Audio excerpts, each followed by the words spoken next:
Well, it's Easter today, and so I'm going to talk about dying. I think death is a really good subject for Easter. And it's different for Christians because Christ died and then he was resurrected. And the Buddha died and then he disappeared.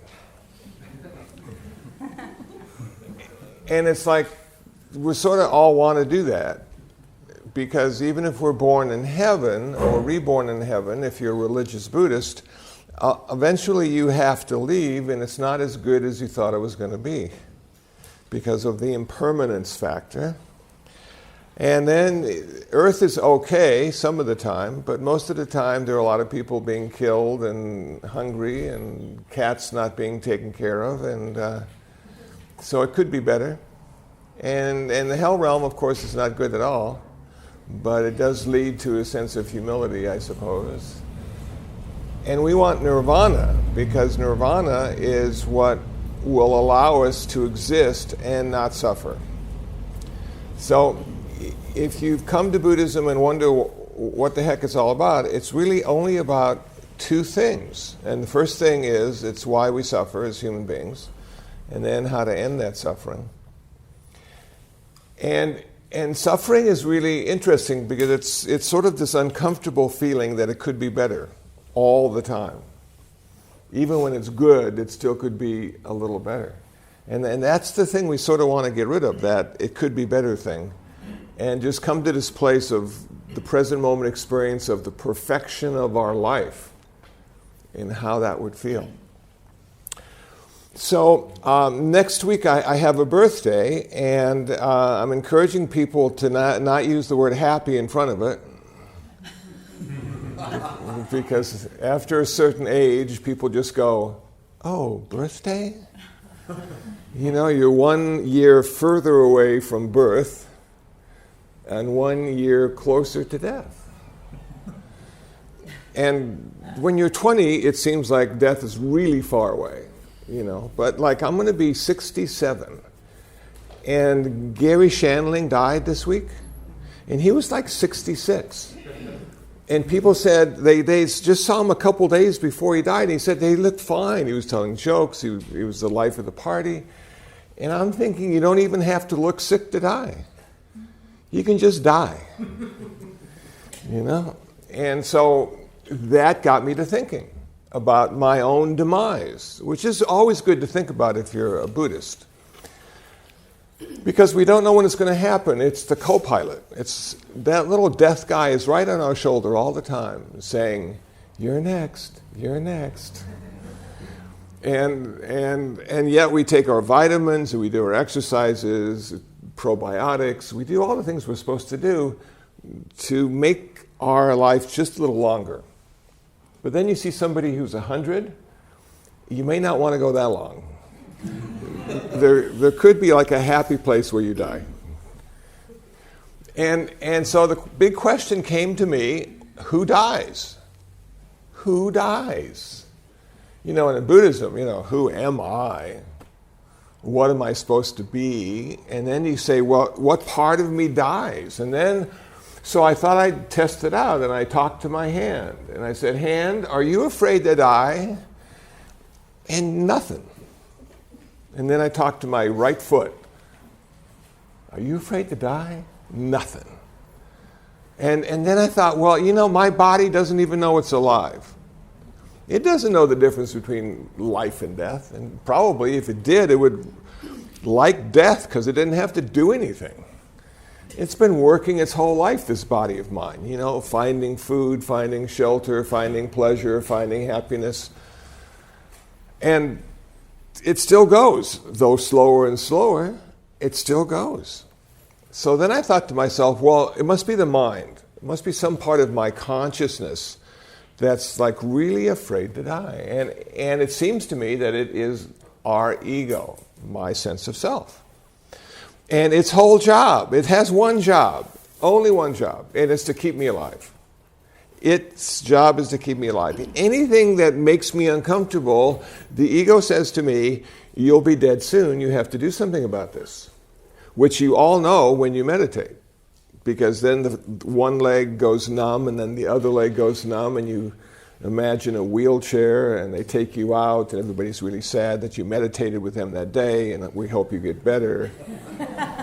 You know, that kind of thing. So the ego, it just goes like over the top all the time, you know, and fear and dread of something that might happen or something that is happening and could go south at any moment.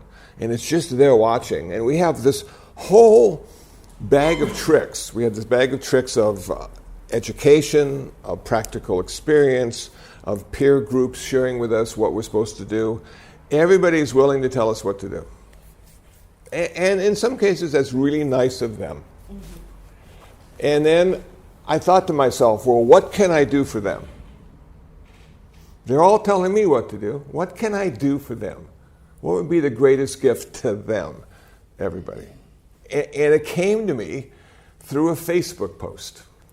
It happens sometimes. The best thing you can do for anybody is to work on yourself.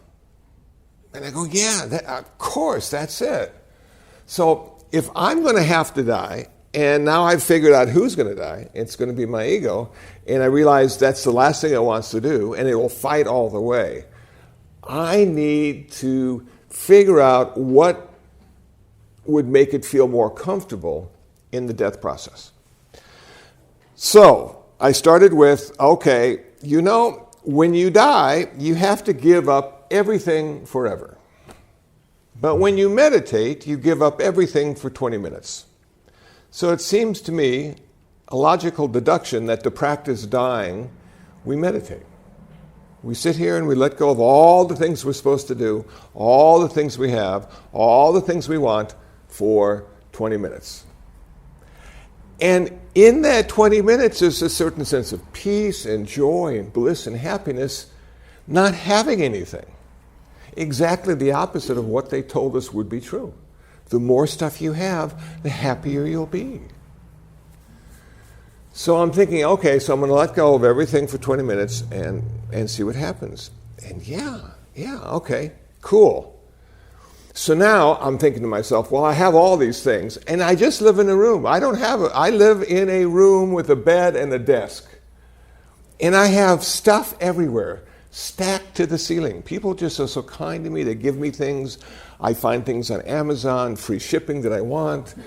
And, you know, and it's just like, there the stuff is. So I said, well, if I'm going to die, I should give it away. And what's the most logical way to give your stuff away? It's to have a will. You create a will. And you name people. And you say, I know you'll love this stuff. This will be yours when I'm dead. So I bought this book, and it was like 300 pages with a CD. And I'm thinking, will I live long enough to read this book? 300 pages to give my stuff away? So I'm going to do that next week. And this week I'm just going to... So yesterday I figured something. I have like a lot of books. And you know, and books are really nice, but they take up a lot of space and they're really heavy. The two heaviest things in the world are water and books. And they gather dust. And you read them once and there they sit. Sometimes twice, but generally once. So I said, I want to give away my books. Who would like my books? I figured it out. It's where I was yesterday. Leisure World, Seal Beach, 7,500 retired people. They have a library, and they have no Buddhist section in the library. I'm going to change that. They're going to have a remarkable Buddhist section. And, you know, all the people that pass through Leisure World, you know, they'll be able to find out about Buddhism. I'm thinking, this is so cool. So every time I go, it's me and a couple boxes of books. And we're going to just put them on the shelf. And there they'll be. So one problem solved. But I'm thinking, okay, you know, it's really hard to die because there's going to be all sorts of stuff happening. So maybe it's good to practice.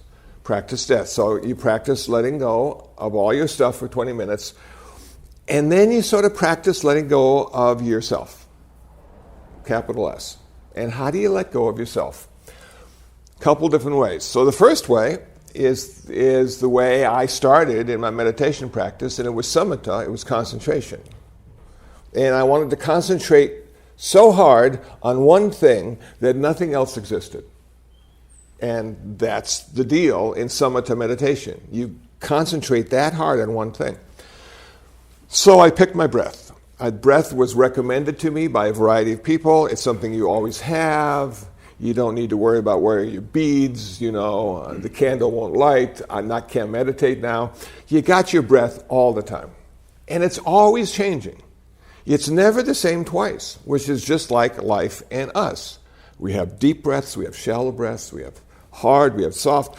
Sometimes it seems like we're not breathing at all. It's always changing, and it's really difficult to keep track of sometimes. So in mindfulness meditation, you would literally keep track of what kind of breath you're breathing. Is it a long one or a short one? And you go, oh yeah, this is a long one.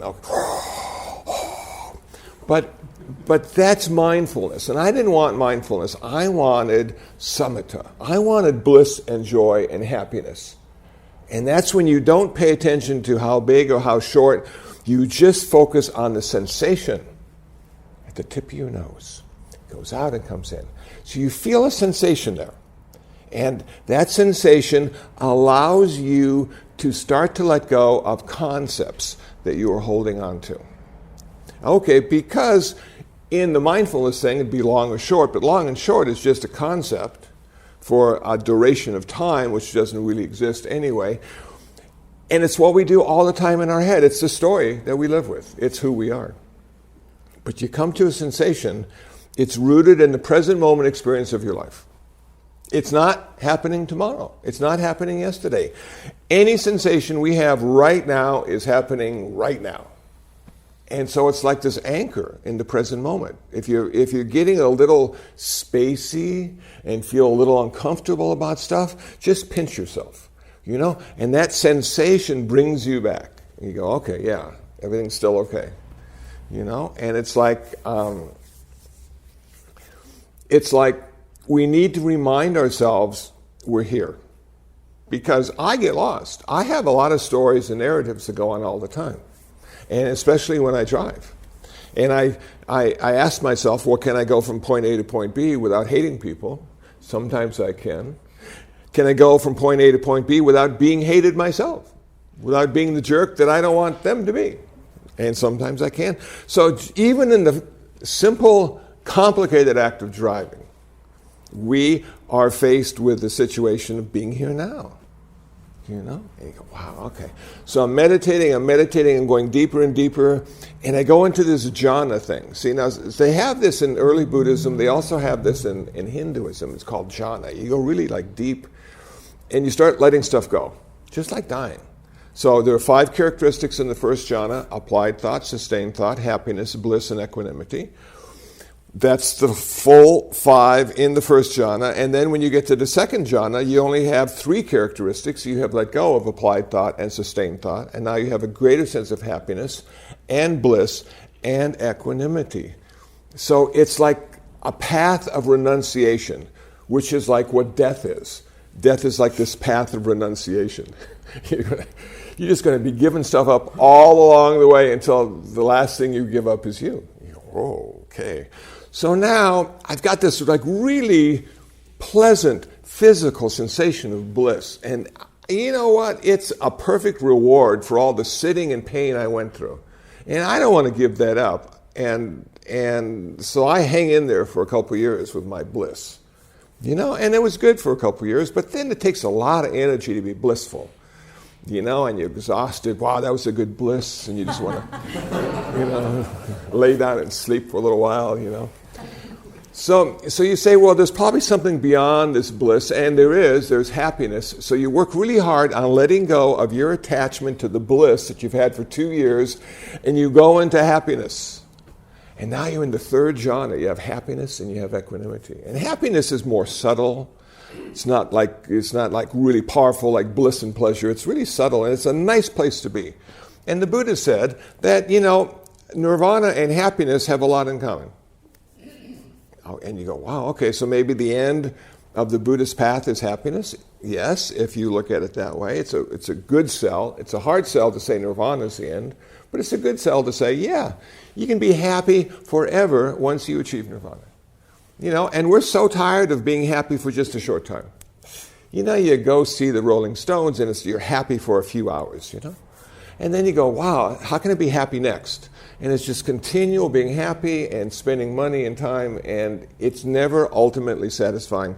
So Buddhism really paints a bleak picture of that kind of happiness. It's sense door happiness. It's eye happiness and ear happiness and nose happiness and tongue happiness and touch happiness and thinking happiness. And so that's our lowest form of happiness, and that's where we're stuck most of the time, running after that and running away from aversion or pain or unsatisfactoriness. So now I'm in happiness land. I'm in the third jhana, and I'm just happy. I'm just sitting there. I'm happy. And, and then I walk out on the street, and I got this little half smile, and I'm just, really happy. And people are just looking at me like, what the hell's wrong with this guy?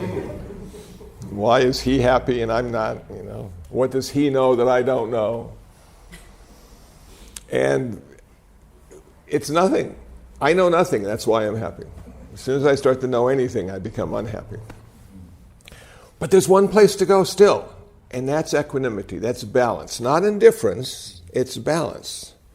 It's where everything is just sort of happening and you don't attach and you have no aversion and you are in the experience without any kind of critique of the experience.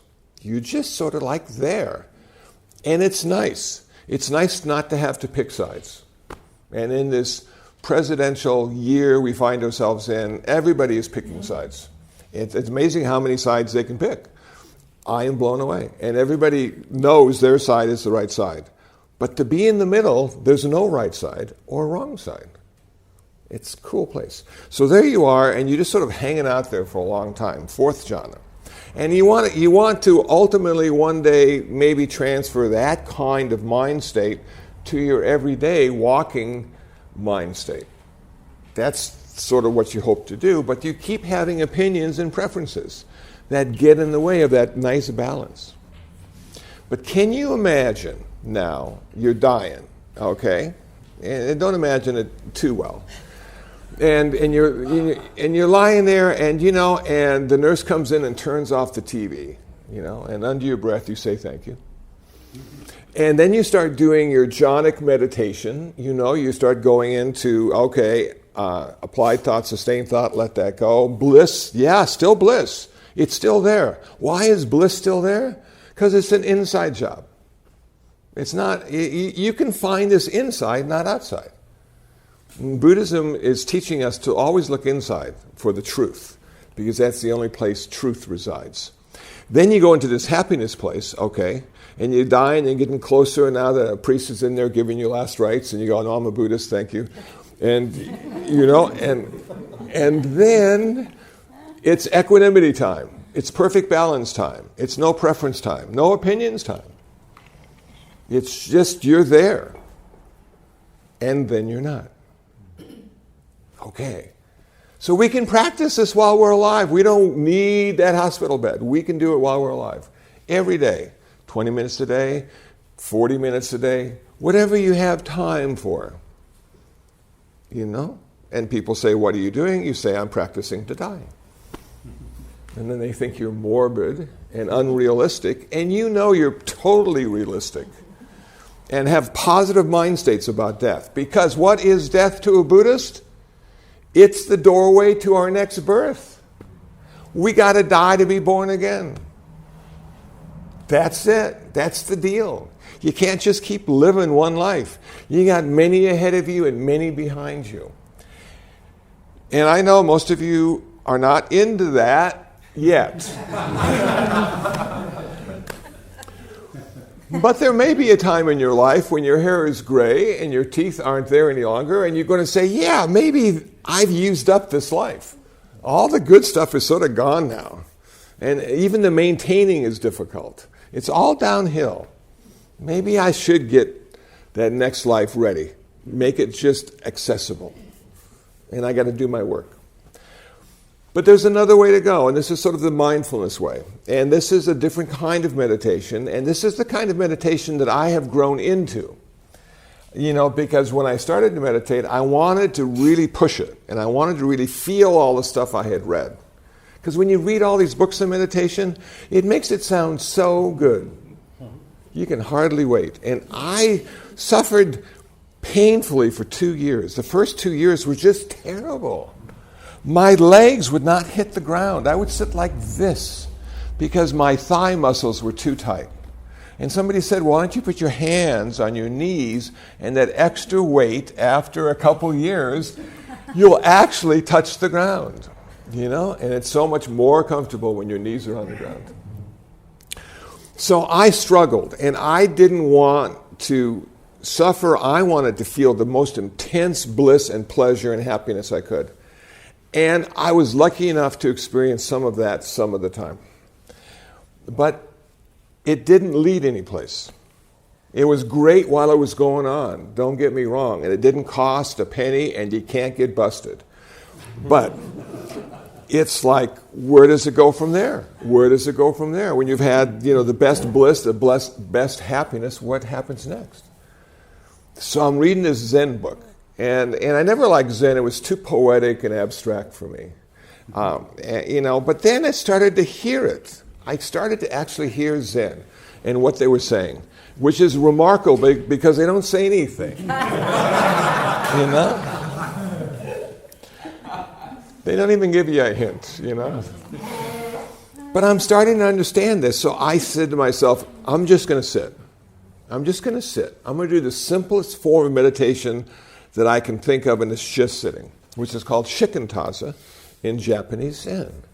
And it is a difficult form of meditation because the whole idea in shikantaza is to simply sit and not be flypaper, to have nothing attached to you, and to have no aversion, to be like a transparent pane of glass. And every sense door stimulus just moves through you without getting caught in narrative or storyline or identification or importance. So, for instance, I'm just down the street, Olympic End, Vermont. We are in a helicopter route. They're over our place all the time. Sometimes they even like to circle just to see how we're doing. And they are like 100 feet in the air, and those helicopter engines are loud. You can't do anything. You got to just turn off everything you're listening to until they're gone. So I'm sitting in meditation, and here comes the helicopter. And I know it. It's happened 10,000 times before. I know what it's going to do. I even know what color it is, how high it is, and how many lights are on. And so what happened to me was I would get this ear door stimulus, and it would create a picture and story in my head. So it wasn't at all about my eardrum vibrating. It was about the story that came out of that. Wishing it was a different story, that I could be someplace else, not have helicopters. Wanting it to be better than it is. And of course, that's when you start to suffer. So, if you're just sitting, it's just your eardrum vibrating. You see? You don't let it turn into the giant story of the helicopter police chasing someone. It's just your eardrum vibrating. It's a sensation, like the pinch. Okay. The smell of incense burning. Sometimes people get carried away with incense. 10, 20, 50, 100 sticks at one time. Just like forest fire in your zendo, You feel like asthma's going to set in, emphysema, there you are, hoping somebody opens a window and they don't.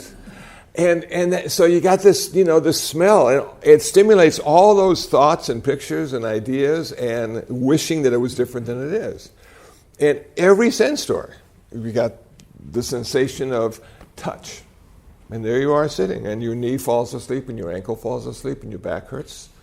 And you go, wow, I wish they would design some way to sit where you wouldn't have to have pain. And you see people with like 3 or 4 cushions, and they're stacking them all over the place. You know, and they have the colored yoga suit on that matches, and that's going to help sit better as well. And you just and nothing works. Nothing works. There's no comfortable way to sit. Sooner or later, the suffering, the pain that's always in your body manifests. See, we keep running away from it. We have aversion to our physical pain, so we keep distracting ourselves with 10,000 things. And when you're just sitting there with few or no distractions at all, the pain comes to the surface, and you go, wow. But is it really pain? You know, I learned that word. I read the definition. I know what pain is supposed to be. But could it simply be another sensation? A really strong sensation, mind you, but just another sensation. And would the advantage of having a sensation over pain allow you to come to a faster place of acceptance with it? Because pain is, you know, we have so many concepts about pain and how to get rid of pain. And advertisements every day on TVs, these perfectly healthy people talking about the new prescription they just got. You know, and all the side effects, death, mental illness, emphysema, never to walk again, and they're smiling, you know. So we get that all out of the way, and now we're here, and we're just sort of sitting with it. We're going, I got a lot of sensation. I got my ears of sensation, and you would just sort of like, bang, okay. There you are, the transparent pane of glass, and you had this sort of like look on your face. And I had that look on my face the other day when I was driving, which is not a good look to have.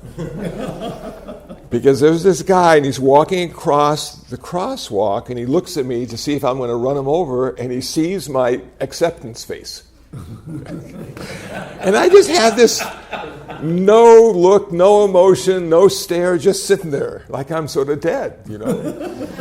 And he takes 2 steps and turns around and looks again. And I knew at that point I should have waved, just to let him know I was aware, he was there, you know. I just sat there in that total acceptance place, and he made it across. So sometimes you can't tell people you have total acceptance because they don't know what to do. They expect you to have opinions and make choices. Okay, so now we're dying. Okay, we're back in that bed again, the TV's turned off. And now we come to this place of just lying, things we can't sit, but maybe we can sit. I've had this fantasy of dying in a hospital bed in full lotus. And I thought it'd be so cool for the nurse to come in and just go, whoa, that guy meditates. Then they'd have to rigor mortis, they have to sort of stretch me out, you know. So they could get me away. But here we are, this place of total acceptance, and now we're just sitting and lying through the whole process and just watching it. And what is it? It's the sensations of dying. But you have been meditating for 10 or 20 years. You know those sensations. They are familiar to you. They have become your friends. There is no fear. You understand you're just in another form of transition. And every time we sit, we're in transition. Whoa, okay, so now we've got these 2 ways to do it. We have the way of just sort of like sitting through it, and we have the way of hiding from it, going so deep in our jhanic meditation that we come to that place of equanimity, we come to that place of peace, which is always there inside of us. And if you find yourself in a situation where you need a refuge, it's always with you. It's always with you. It's right in there. So you can go there and die, or you can sit there and die. And these are 2 avenues to our demise that we can practice on a daily basis.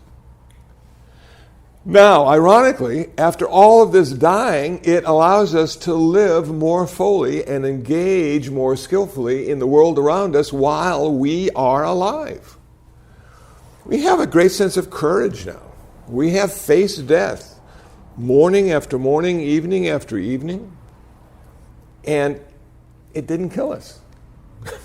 There we are. We're just sort of sitting there, either deep in that place of peace or simply a transparent pane of glass. There we are. There's a wonderful Zen story that comes to mind of this really bad outlaw back in the old days in Japan. And he would go into villages and his men would take the women and burn the house. And then one day he's in a village and there's a little Zen hut there, a little Zen zendo. And the master's in there. And he's just sitting there. And the outlaw comes in and he's sort of scarred and dirty and smelly and he looks at the Zen master and says, "Don't you know who I am? I can kill you without blinking an eye." And the Zen master said, "I can be killed without blinking an eye." And the outlaw bowed and left because he knew who the master was. Love that story. And it paints such a great picture about the courage necessary to die and live well. To die and live well. And every time we go into the world, it is a challenge. I find it more and more challenging because there seems to be more and more people out there. Never less, always more. And so can I routinely go through the tasks of my day without being distracted by some great fear or disappointment or confusion? And when it's complete, is there a sense of I've done it, or is there a sense of what's next?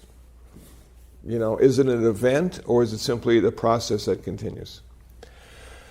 So this practice I've tried to integrate into my everyday life.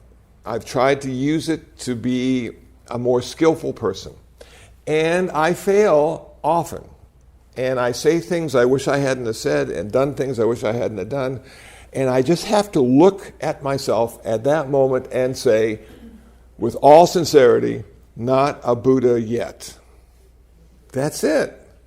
You know, if I have to forgive everybody else, I need to forgive myself too.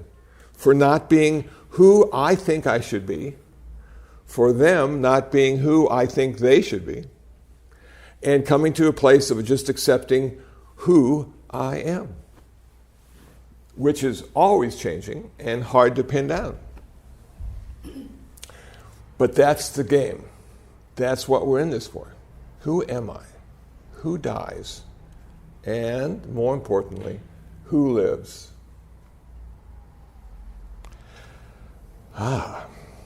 Okay.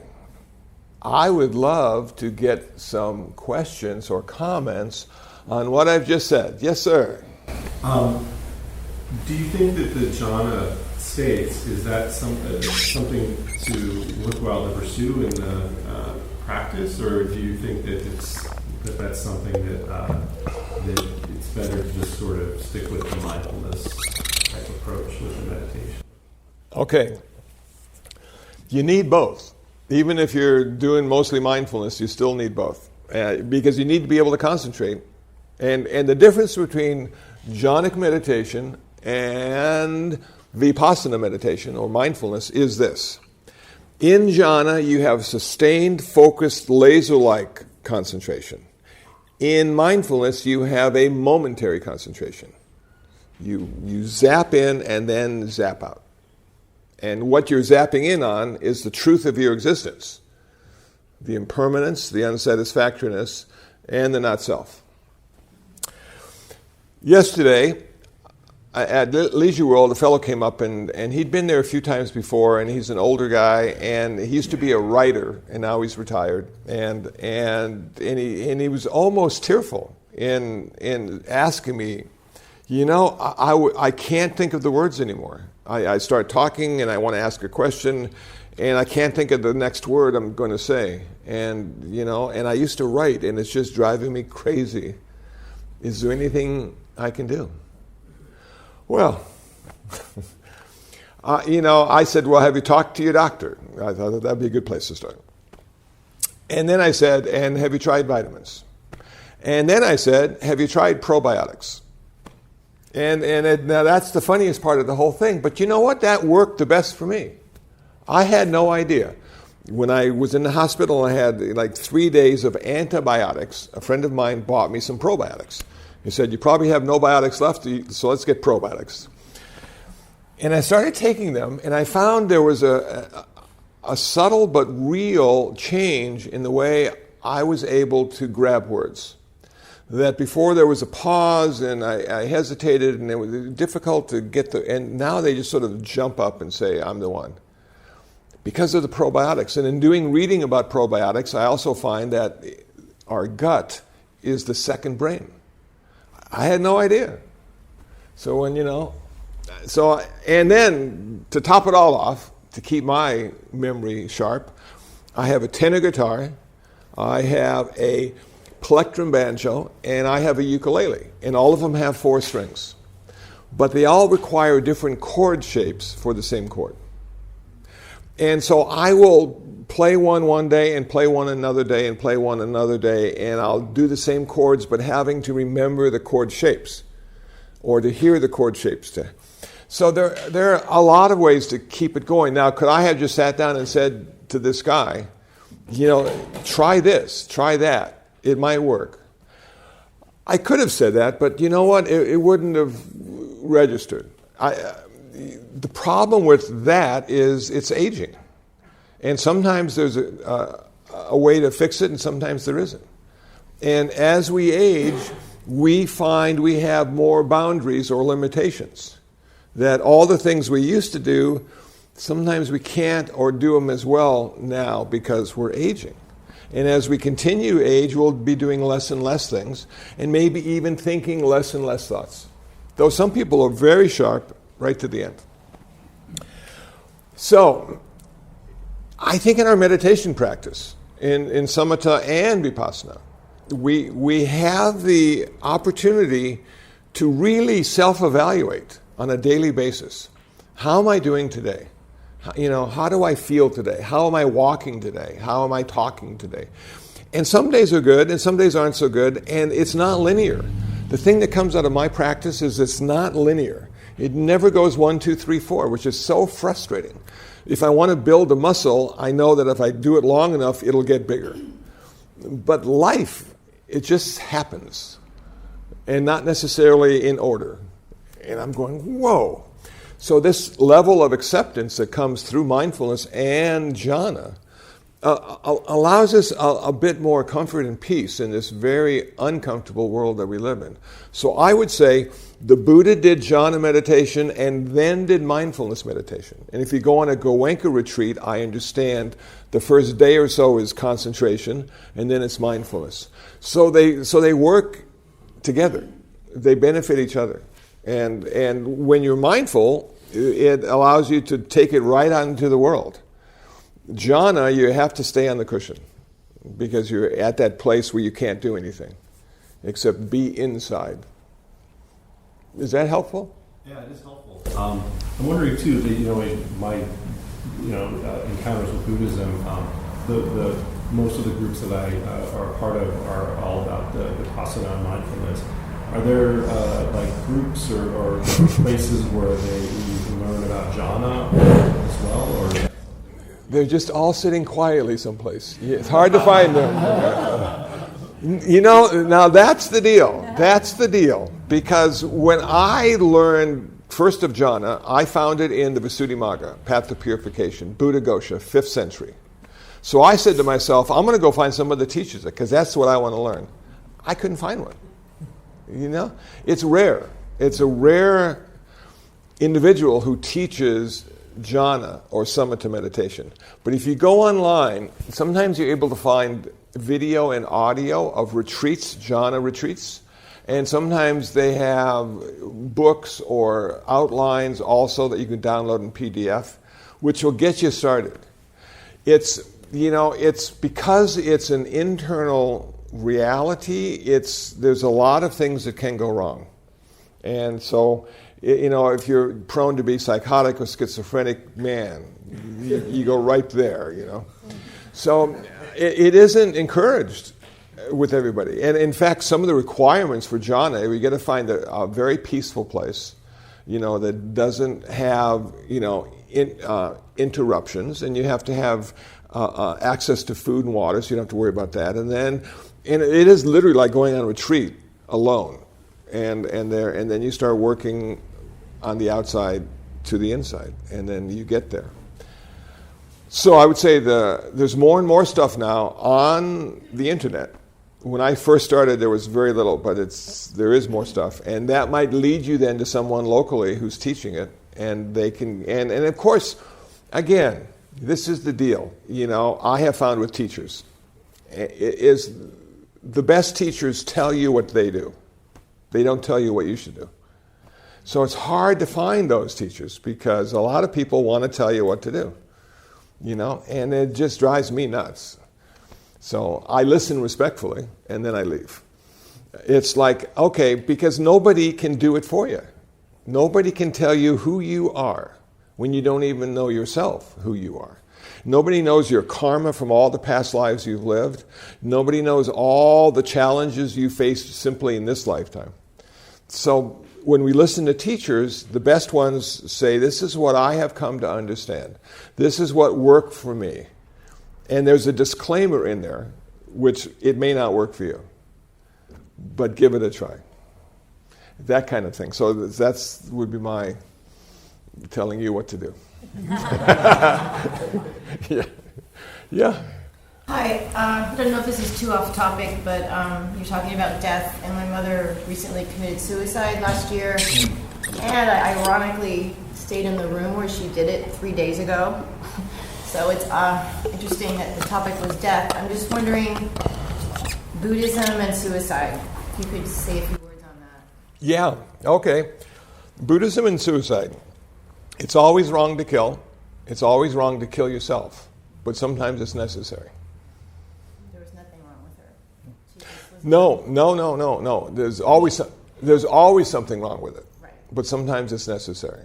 So that's Buddhism and abortion. Mm-hmm. Okay. Sometimes it's appropriate to abort, but it's not right. Okay. It's wrong. Mm-hmm. And why is it wrong? It's wrong from a karmic standpoint. That the consequences of that action will lead you to have more suffering rather than less. More what? More suffering. Oh. Karma, the consequences of abortion would lead the person to have more suffering rather than less. Right. Okay. You mean in the afterlife? Meaning in this life. Oh, in this life. And now, so does that mean you're stuck with that extra suffering? No, it doesn't. No. You can be proactive, do good, skillful things for other people, and balance that negative karma. You see, it's sort of like, you're going into business for yourself. You have this karma. You have the good karma and you have the bad karma. Okay, you can generate good karma by doing generosity, compassion, and acquiring wisdom. You can have bad karma by greed, hatred, and delusion. So you sort of see what you say, do, and think, and you start to change that, and the karma that you're producing today can negate the karma that happened last week, last month, last year. The consequences of that karma, which is called vipaka. So you have bad vipaka, you have good karma, they neutralize each other. Okay? But it's still always wrong. Now, I asked a monk, is it wrong for a monk to kill himself? And this monk said, well, it's more in the way on how they do it, which I thought was an interesting idea. So it may not be, you may have less unskillful vipaka or less suffering if you kill yourself in an appropriate way. I go, that's what I said. So I said to him, well, what's the appropriate way to kill yourself? He said, you stop drinking water and you stop eating food. And nature kills you. Isn't that interesting? But it's still always wrong to kill yourself, and there's still going to be a little bit of negative vipaka, consequence, to deal with, but not as much. Next life, is that not an option if you kill yourself? Are you done? You're not done, and that's the irony of the whole thing. Sometimes people kill themselves because there's nothing else to do, they can't figure it out, and they just want to end their suffering. But in the act of killing themselves, they're creating more suffering for the next lifetime. They don't stop being reborn if they're a Buddhist or a Hindu. They just were born and now they have a little more to deal with, But maybe in that lifetime they'll figure it out. It's a second chance or a thousandth chance or a millionth chance to check, And so you go into it and you go, okay, yeah. So it's not a good solution to a problem to kill yourself because it doesn't end the problem. And also, it creates a whole lot of suffering for the people left behind. Sometimes they say, why? Robin Williams comes to mind. That freaked so many people out when he committed suicide. And you go, wow, he had everything, and he still committed suicide. So maybe having everything isn't the answer, So it's always wrong to kill, but sometimes it's necessary. So if it's a result of mental illness, do you get like a pass? Well, that's a good question. Yeah, that's a good question. So what you're dealing with now is the intention behind the action. And it sort of goes like this in an oversimplified way, that I'm going to kill an ant because it's just driving me crazy. So I plan on how I'm going to kill the ant. I execute my plan and the ant dies. I take great joy in the fact that I killed the ant, and I get the most bad karma for that. If I'm walking down the street and step on an ant and not even know the ant was there, no karmic consequence to that. Intention has a whole lot to do with Buddhist karma. So if a person is mentally ill, and I have to say, when you study, Buddhist psychology, we're all a little mentally ill because we have greed, hatred, and delusion. It may lessen the consequences. I'm not sure it's a pass, though. It's hard to say. I don't know. I don't have the ability to weigh that. Just looking for a place to start. Yeah, and every time you use Buddhism as a place to start, it's going to be gray. There's no black and white answers, which is the most frustrating part of all. Because a lot of traditions will tell you exactly what you want to hear and why. Yeah. Thank you. Yeah. Hey. A question on renunciation. I think you talked about yeah. it. In the context, I've got a corporate job. I can't ever see myself being taking the path that you've taken. Yeah. So in that world, I do earn more and have more really than I need to survive. A lot more. You're very lucky. Lucky. I am very lucky. So when you talked about giving things up, giving away the books, giving away everything, how do you do that skillfully? When I will have way more than I need. Yeah. Okay. You have to be really careful in giving your stuff up because it'll come back, and it's the most amazing thing. When I moved into the center, I gave up all my musical instruments. And now I have more musical instruments than I had before. How did that happen? Well, I didn't give up the desire for them. I didn't give up the attachment for them. I just gave them up, you see. So I would say it's okay to have more than we need, but realize we're just using the stuff and not owning the stuff. So can you use all the stuff that you have? Then you'd say, well, not really. I have too much stuff to use. So maybe I can give that to other people so they can use it. Not own it. And it's not your ownership that's in question now. It's the usability. See how that sort of works? I can have a follow-up question. Yes. How do you give that skillfully? Do I choose who I think is best? Who should I give that? Who do you give that to in a skillful way? Yeah, you know what? That's the really hard part because a lot of people aren't going to want the stuff you think they want, and they may want better stuff. It's America, And so here you are. You've had it for 20 years. There's so much emotion attached to it, and I don't want that old thing. So it's like. I don't know, sometimes if we listen carefully, we can sense if they may be able to use something we have. Now, you're going to put them in a difficult position because they're going to have to thank you, and you're going to say, no, you don't thank me. I'm just using it. It's okay. And so there's this, it's as hard to give as it is to receive. And it's really difficult. And so when people give me stuff, and I'm lucky that they give me so much stuff, especially for the cats, all the time, that I realize they're not giving it to me. They're giving it to what I stand for in their mind. They're giving it to the robes, or they're giving it to the cats that can't speak. And I'm the middle guy, you know? And so the sense of ego can get stimulated so easily when people give you stuff. And when you give stuff away. Look how good I am. Look what I don't need, that kind of thing. So there's an ego thing. So you might think of it as a practice of generosity, which is one of the perfections in Buddhism.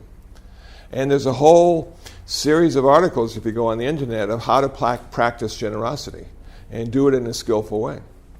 And that might be a good starting place, But the reason I'm giving the books up is because I don't use them. And when you die, the state gets all your stuff. If you don't have it written out, California gets it. And I know California doesn't want my books. So I'm working really hard to sort of get that all fixed before I go, not knowing when I'm going to go. I could go at 80, who knows, But along the way, I'll have fewer and fewer things to worry about, to dust, to care for, and yet I'm buying new stuff all the time. So, okay. Thank you for the question. Yeah. Hi, yeah. Can you speak a little bit of the difference between sustained thought and applied thought? Okay, good. I can answer, and then I'll get your question. When we come into meditation, the first thing we do is apply our thought to the object of meditation, sensation of breath. So we take our attention and put it at the tip of our nose and hold it there. The holding it there is the sustained thought. So the first act is to apply it. The second act is to hold it there and not let it be distracted or go someplace else. Thank you. Yes, sir. You talked about it being necessary but wrong. Yes. To do certain things, such as commit suicide or whatever. Yeah. And I'm getting the impression that you're thinking the reason that is that it's something to do with karma. But where do you get the experiential knowledge to say something is necessary but wrong? And what does that mean? Okay. What comes to mind is the Vietnam War, which is on PBS now, and they're having all sorts of episodes of that. You can go to the news today and look at Syria. So sometimes... What does it mean to be wrong? Well, it's always wrong to kill. For a Buddha, what does that mean? Okay, that's a good question, because it's oftentimes not understood. Why is it wrong to kill? Number one, this is the only planet in our solar system and maybe the galaxy that has life. Where were you before you were born? What are the chances of you being born here with all the other planets and the lack of life out there? It is a miracle that you are here. You may not feel that way, but it is a miracle that you are here. So first of all, we honor the fact that we all made it. Now, for a Buddhist, the reason we don't want to kill is because, number one, it's bad karma. Why is it bad karma? Why is it wrong? Because killing, apparently, according to Buddhism, increases our suffering rather than decreases our suffering. We do not have a divine lawgiver like God to decide for us what is right and what is wrong and what is our punishment. Rather, we have the cause and consequence of what we think, say, and do that determines how much we suffer or how little we suffer. So we have a different reference point when it comes to good or bad. How does a Buddhist spell God? G-O-O-D. Okay. So, now, somebody has terminal cancer. The monk has terminal cancer. The monk will be dying. The monk decides to stop eating and drinking to expedite the process and the rebirth, to be reborn sooner than they would have if they didn't do anything. But they paid the price. There was a ticket to do that. And the ticket was you're going to have a little more difficulty being happy in the next lifetime because you took your life in this lifetime. But that can be rectified by doing generosity, compassion, and acquiring wisdom, and that will balance that out. From a Buddhist point of view, the idea of enlightenment is so important. And it takes a really long time to become enlightened or to achieve nirvana. We could be simply an hour away from our enlightenment and not know it, because we have worked many lifetimes before practicing and making it available to us in the next hour. That all the conditions necessary for our enlightenment, our awareness of enlightenment, will be there in 1 hour. And if we are killed or we kill ourselves, we miss that opportunity. And who knows how many more lifetimes it will take to have all the conditions necessary in one moment to allow us to wake up and end our suffering and be in nirvana.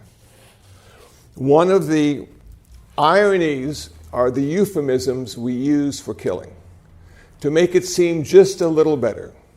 Last Sunday, he said he went on the lake and had a wonderful day killing fish. I must have killed 50, he said, and look how big and strong they were. And the Buddhist would just shed a tear, because fishing is killing.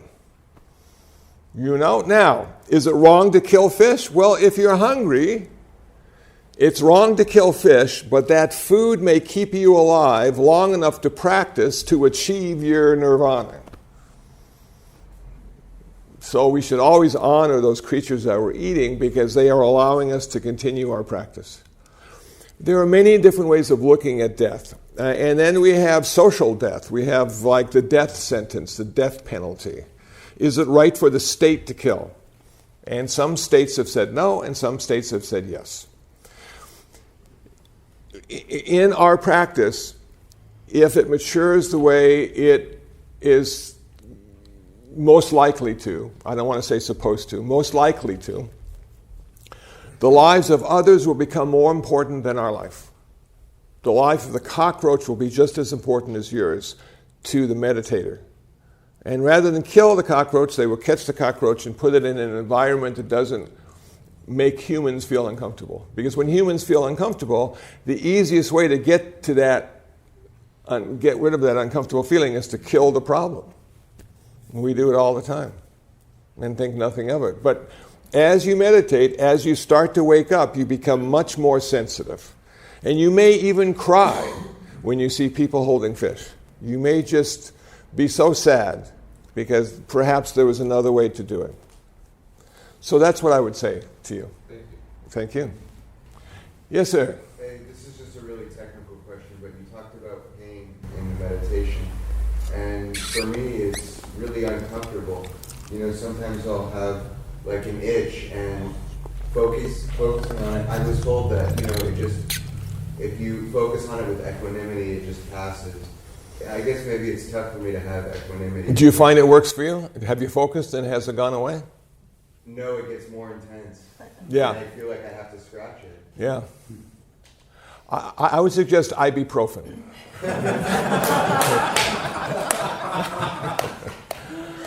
You know, I have tried to neutralize pain and just failed miserably. You know, when it hurts, it hurts. You know, and the philosophy behind it's just a sensation, and if you meditate long enough. Now, as you can see today, I've been sitting here cross-legged for a very long time and not moved a bit, and I have no pain. But it's taken me years and years of sitting to get to the place where I can sit and have no pain. So maybe with enough practice in the future, we can have a variety of pains and neutralize them with our focus, with our meditation practice, with our wisdom, and maybe not. We don't know. Yeah. But I can say this. I can say as I get older, I'm less sensitive. And it takes more to create pain. That's a good thing. Okay, thank you. Thank you. Yes, sir. What are the benefits when we're meditating to sitting in the lotus position as opposed to just sitting in a chair? Okay. Sitting in chair is fine. A lot of people, as they get older, really like chairs, and I agree. The whole idea about finding a good posture is to have it stable and allow us to work on our mind. It's not about the body, it's about the mind. And the full lotus position is the most stable position one can have sitting on the floor, according to generations of meditators. Maybe because I didn't have that many chairs? Well, you know, I'm sure that's part of the case. I see, you know, so on my Facebook page, I have people from Japan and Malaysia and all over the Asian world. And sometimes they post pictures of inside their house. And they got no chairs. They got low tables and they got carpets to sit on and maybe a cushion or two. But no chairs. Now, I was born in Iowa. We had chairs. And I realized in going from a chair to the floor, it would take a while because I am not accustomed or was not accustomed to sitting on the floor. And I couldn't find a comfortable way to do it. But given enough time and tenacity, I figured it out. So, if you're going to sit on the floor, the full lotus is the best, half lotus is second best, and Burmese style is third best, which is what I do, which is one leg parallel to the other leg, but both touching the ground. The worst one is called the Indian position, and that's where your ankles are crossed, sitting cross-legged. And that causes a lot of pain because the blood stops. And then a chair is good, but not with arms, and you don't want to use the back if you can avoid it. You want to sit on the front third of the chair with your legs parallel to the ground. And then you have benches. So there are many different ways to sit and many different benches and cushions and chairs to use. But the whole idea is then, okay, now you put your body in a place that can sit for a long period of time. Now you take your attention to your brain, your mind, your consciousness, and that's the rest of your life. It's much easier to work on the body than it is on the mind. I have found. Thank you. Thank you. Yeah? Did Buddha say standing, sitting, walking, or lying down? That's mindfulness. That's right. That's being aware of your position. Yeah. Yeah, thank you. Okay. Well, I think we've done everything we needed to do today. So let's do a quick loving kindness meditation, and we're set.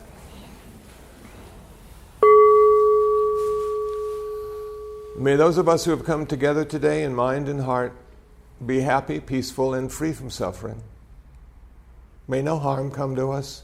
May no difficulties come to us. May no problems come to us. May we always find fulfillment.